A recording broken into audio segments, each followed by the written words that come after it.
किसी नदी के तट पर एक वन था। उस वन में एक बंदर निवास करता था, जो वन के फल आदि खाकर अपना निर्वाह करता था। नदी में एक टापू भी था और टापू और तट के बीच में एक बड़ी सी चट्टान भी थी। जब कभी बंदर को टापू के फल खाने की इच्छा होती, वो उस चट्टान पर, उस टापू पर पहुंच जाता और जी भर अपने मनचाहे फलों का आनंद उठाता। उसी नदी में घड़ियालों का एक जोड़ी भी रहती थी। जब भी वह उस हृष्ट पुष्ट बंदर को मीठे रसीले फलों का आनंद उठाते देखती तो उसके मन में उस बंदर के हृदय को खाने की तीव्र इच्छा उठती। एक दिन उसने नर घड़ियाल से कहा, प्रिय, अगर तुम मुझसे प्रेम करते हो तो मुझे उसका हृदय खिला कर दिखा दो। नर घड़ियाल ने उसकी बात मान ली।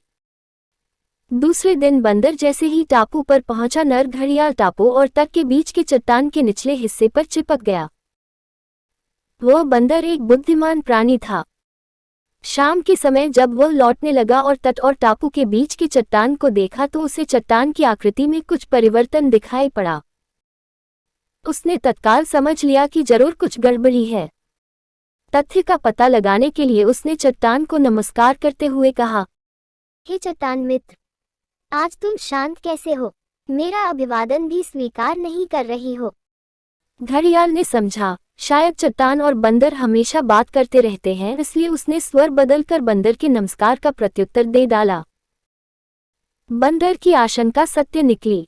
बंदर टापू में ही रुक तो सकता था, मगर टापू में उसके निर्वाह के लिए पर्याप्त आहार उपलब्ध नहीं था। जीविका के लिए उसका वापस वन लौटना अनिवार्य था। अतः अपनी परेशानी का निदान ढूंढते हुए उसने घड़ियाल से कहा, मित्र, चट्टान तो कभी बातें नहीं करती। तुम कौन हो और क्या चाहते हो?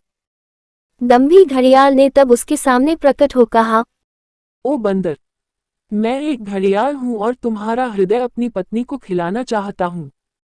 ओ बंदर, मैं एक घड़ियाल हूं और तुम्हारा हृदय अपनी पत्नी को खिलाना चाहता हूं। हे घड़ियाल, बस इतनी सी बात है तो तुम तत्काल अपनी मुख खोल दो। मैं सहर्षी अपने नश्वर शरीर को तुम्हें अर्पित करता हूँ। बंदर ने ऐसा इसलिए कहा कि वह जानता था कि जब घड़ियाल मुख खोलते हैं तो उनकी आंखें बंद हो जाती हैं।